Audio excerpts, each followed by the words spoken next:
but we're going to jump into the third game of this series, potentially last game. TODAK going up against Orange Esports. Who's going to take the W? Well, it's going to be difficult, but as of yet, adaptations has been made from Orange Esports, and this time on the blue side and TODAK on the red side once again. But early skirmishes right from the get-go in the middle lane. Fortunately for them, they do have the sustains to do so. Grok, very, very annoying, has the passive regeneration and the heals on top of the Minotaur. Well, not going to be an easy poking grounds coming from Orange Esports. I mean, look at how fast they've already cleared that wave. And right now, AIM, even though he wants to actually go over to that purple buff to deny Rival, or at least force him not to use that Retribution, it can. Early rotation from Neo too.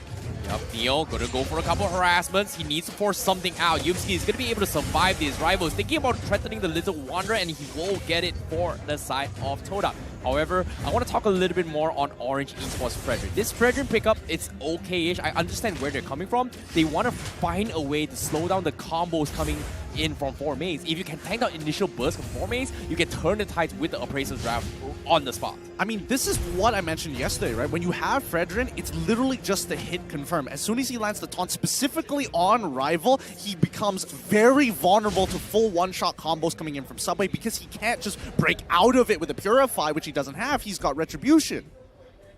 Well, it's going to be a tough scuffle for now, but it all comes down to the first pre-4. 25 seconds left. But as of yet, let's take a look at the items real quick as well. We've talked about the double concussive blast up on Orange Esports.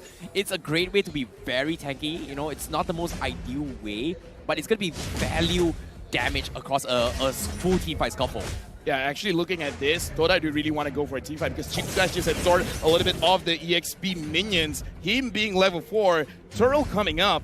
TODAK, if they can win this teamfight, I feel like that will set the tempo for this entire game. Well, they're going to have to win 4v5 because Carry right now on that top side isn't going to be able to participate just yet. Yeah, he's got a big ultimate as well. Since key Orange Esports, they're thinking of going for the wrap around. They're trying to go in for the flank, but they're getting marked on 2 fronts. Look at this. Yuki is zoning the back line. Chiku guys tanking the 2 fronts. There's no way you're going to be able to break through those tanks. And now with 4 mates in the equation, Orange Esports has no choice but to back out of this fight. A good call from Orange Esports. You can see that Irtha was moving back up towards the gold lane. AIM, he should be totally fine here, but Chiku guys just holding them hostage, just holding up his maximum fury to say, hey, I got Minoan Fury, you walk in, we team fight, and we will guarantee win this. It's so hard considering that, you know, which do you go for? Do you challenge the Minoan Fury or do you challenge the Wild Charge? Because like it or not, there was 2 fronts they had to go. Regardless of how they do it, TODAK is able to quickly respond and buy time.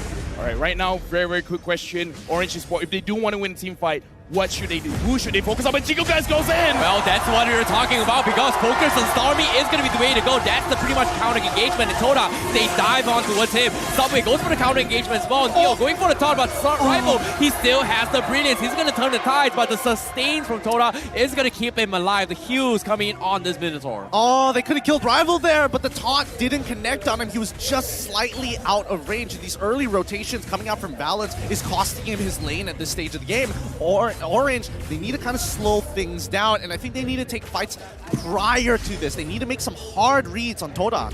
Oh, it's very, very, very hard to do so, but as of yet, you can see AIM, he's going to be trying to babysit and escort Valens to get some sort of farm. Momo is almost a level ahead and full gold plating on top of it all. I'm offended, doesn't connect, and that's going to be unfortunate. They will have to force to give up control just because of the fact that Stormy needs to set up for those Wild Charge once again. TODAK, great in identifying the situation. Focusing on Stormy is going to be the goal. However, top side again, Balance. He did not expect Yumski to be sitting there again, and here comes the follow-up. He gets picked up again. Chiku guys getting focused down the middle lane, but this is the Minoan Fury we're talking about. He's got the sustains. Can he escape? They have to dive this.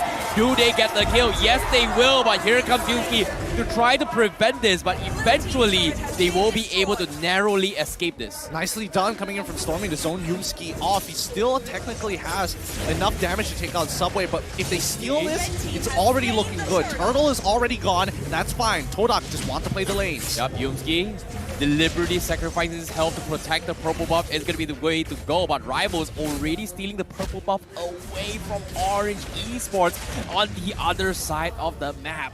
Orange Esports, they're in a very, very tough predicament right now.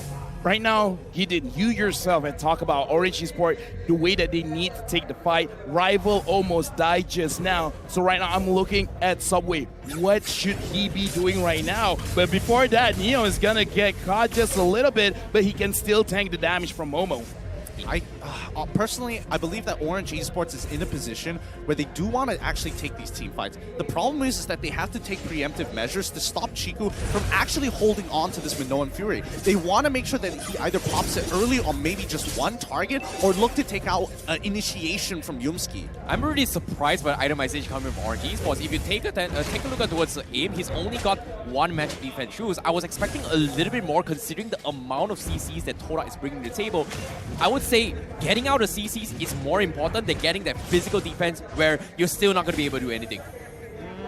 I don't know, man. This is one of those situations. Being 3,000 gold behind kind of doesn't give you a lot of options. Neo is taking a lot of damage, and TODAK is going to execute another fight down here. Oh no, wall charge comes in. Neo's got the shields, but eventually the damage from Rival will be enough to chunk him down before he pops Appraisal's Wrath. So TODAK will finally take a tier 1 down bottom. 4 mains getting caught up. He's going to try and buy time. Chiku flickers forward. Not sure what he was thinking about it, but it seems like he's trying to scare Orange Esports off. And guess what? It intimidated them for sure. Really good cancel coming in from AIM. That could have been a lot worse for Orange Esports. However, they are still bleeding out in the side lanes. Tier 2s are now under threat. Basically, all the Tier 1s in the side lanes are gone. Yup, Yumski, he's going to be caught off guard as well. The taunt comes in, and here comes the pause as well. You hate to see it. I was a little bit questioning Yumski's position, but at the same time, is it his issue? But no, seems like there's not really an issue. Oh wait, there is. Yeah, it's fine. It's totally fine because right now it gives us a bit of an opportunity to talk about when will Orange Esports be able to dish out the damage, because I feel like Amon, looking at the way that his itemization, he's building the Feather of Heaven first. So this Amon is going to stay in the fight a little bit longer, making sure that he has like, what, 12, 18 stacks, and then he's going to pop the Endless Shard. But my question is, they do want to bait out the Minoan Fury. But how? How can they do that? I think the bigger question here would be on who should he target a little bit more, because when it comes to TODAK, the Amons itself, the only person that he can focusedly one-shot is potentially Momo, and every single time he tries to go for wraparound, there's this 2 tanks that just completely stops him from doing anything about it as well. So when you talk about baits, I feel like it all comes down to either counter engagement or they find a way to flank from the back lines. Well, that's why you have the hit confirms coming in from Orange Esports. They have, again, it's not in his power to control who he's looking to one-shot. Ideally, he takes out a marksman, of course, but the steps they must take to actually set up for a situation like this, number 1, as LaFell mentioned, they have to bait out that Minoan Fury, but on condition that the side lanes are pushed out so they have first movement on the map. My guess is that they're looking for choke points, right? And if they are going to bait out that Minoan Fury, they have to put more punishment on Chiku specifically. But now that we are seeing adaptations from TODAK itself, they played the first 2 minutes of the game very differently from now 6 minutes into the game, where now Yumski not only rotates towards that top side, sometimes he even fakes it to walk back into mid. Yep, and as of yet, we're going to be jumping straight back into the game. We will sacrifice Yumski in that engagement. You can see TODAK immediately release control to set up for the total fight. Chiku, guys, is still going to be there, but this time they do not have tank composition for about 5 seconds. So this total is most likely going to be heading into Orange Esports' favor. We do see cross-map plays on the top side as well for 4 mains. He's looking to threaten the tier 2 up top. And it seems like it's going to be concedes coming from TODAK. Easy total from the side of Orange Esports while they lose the tier 2 up top. This is a smarter decision from TODAK. They understand that they don't have enough resources to completely win the fight, and it's better not to trade 50-50 when Formace is getting an advantage on the side lane. Yep, with the golden staff available on Momo, Neo, he's going to feel a little bit more from this vicinity, but with the wall blocks coming in, Formace looking for the wraparound. He's going to try and force rotation, but seems as soon as they take down the tier 1, they immediately going for the dive. AIM gets immediately chunked down with a Minion Fury, but after it's down, everyone backs out. They want to reset and wait for those cooldowns, and Orange Esports, there's nothing they can do about this. That's exactly what TODAK wants to do. If they're going to make plays, do it as a team of 5. And now that they have side lane pressure, they've already cracked mid-tier 1, they're going to have so much more control over the enemy jungle, which puts Subway behind, which in fact puts Momo and Rival even further ahead. Oh, Neo is in a tough spot right now. This Frederick needs at least a couple more levels before it comes online, but at the same time, AIM base checks his way through, but he's taking a little bit too much damage. Do they overcommit?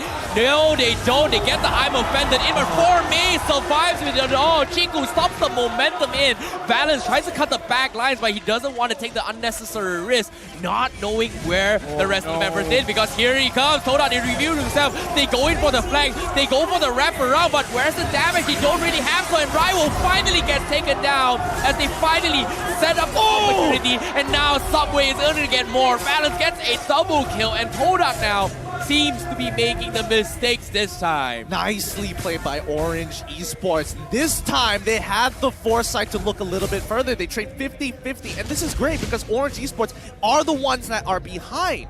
Yeah, right now, actually looking at the situation, it was very clutch that Stormy was able to terrify TODAK because they engaged, but then they were looking left and right. They couldn't do anything. We're gonna look at an instant replay to see what happened because TODAK, like Darren said, they overcommitted, and that terrify onto two people gave a lot of free space for Valens as well as Subway to get the kills. Exactly. I mean, both Eamon as well as Stormy working in tandem together to layer that CC to make sure they get the maximum amount of time possible for Orange Esports to kind of regroup and punish the initial engagement. Now, this doesn't change the fact that TODAK are going to be playing 4-1. Even if they have to give up this Lord, it's not that big of a deal, but they want that push on the side lane, and now they pull Valens. I'm expecting the movement coming in from TODAK. Well, even God's bleed. TODAK, a little bit of a slight miscommunication issue just now, but hopefully for now, they are going to be A-okay. They set up for the Lord. Orange Esports doesn't want to make that risk again because it was a clutch hook coming from A that kind of threw them off guard. But with the Lord in their hand, they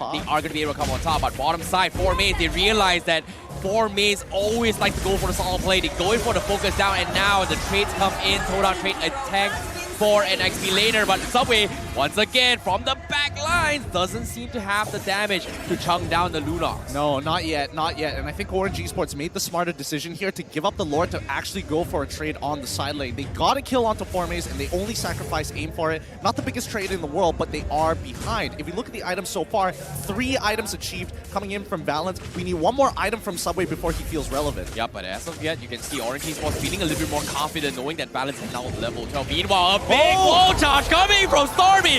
Catches too, TODAK. They might have made a mistake. Can they get the kill on Momo? Yes, they can. Stormy with a big setup for TODAK and for Orange Esports, and now TODAK is forced to defend against this. Rival pops the Brilliance, tries to clear the minions, but here comes Subway to clean house, and that is going to be TODAK losing a little bit more. Meanwhile, that's happening. The Lord is pushing on the top side. TODAK, all they gotta do is just buy time. Unfortunately, it's not going to be enough. 4Maze still surviving in all. Meanwhile, TODAK, they're going to be back online in 5 seconds. The Lord will be finished off from the side of Orange Esports, and now it all comes down to housekeeping. Orange Esports needs to back out this fight.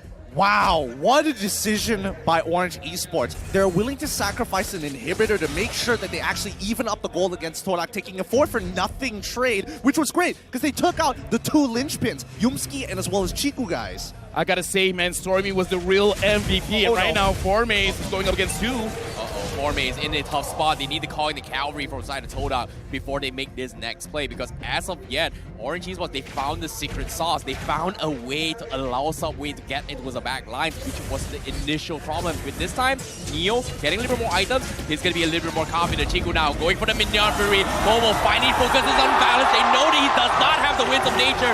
It is on cooldown now. They are looking to re-engage. Rival caught in a pain spot.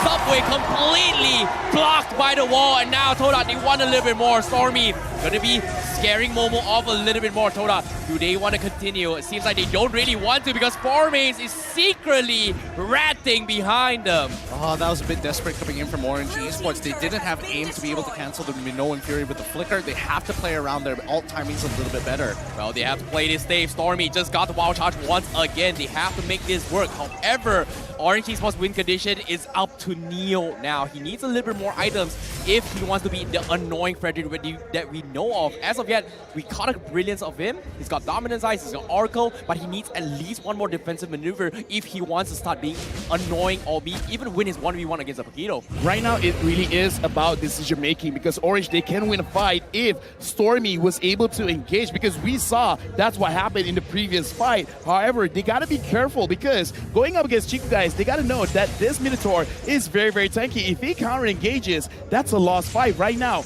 against the Lord. This is a Luminous Lord. This is going to be crucial for both teams. Yep, Orange Esports trying their best to chip away the Little Wanderer. One more auto attack. It seems like they will eventually do so. However, when it comes to housekeeping, the lanes are going to be shoved up on the top side. TODAK, once again, wants to bait Orange Esports in towards a choke point before they go for this next fight. Chiku reviews the position of aim, but the rest of Orange Esports doesn't seem to want to overcommit. You can see they're so far back, but eventually TODAK has the damage to chunk down the Lord, and 4Maze, he's gonna try to cut the proxy the wave as well. They finally caught 4Maze. They were going for the setup. Meanwhile, the combos are coming in as well, but aim, he dives the backline. They found two. They found Momo and Rival. The catch comes in. Mistakes were made, and Orange Esports picks them all apart. Double kill for Orange Esports. The foresight coming in from Orange Esports. The foresight. They're willing to sacrifice a Luminous Lord to make this happen. Yumski's the only one available with minions pushing. They might be able to get an inhibitor back and actually recover from the early game damage. Oh, Yumski, he needs to clear the minutes. He's throwing his body to distract them, but guess what? Orange Esports, they're ignoring it. They want to make a comeback, and they will take one game off TODAK. They bounce back from their 2-0 loss, and now the journey still survives. Can they prevail? Wow. This Gideon is top level Mobile Legends. It doesn't matter how you start, it matters how you finish. One mistake, just one. It's all they needed.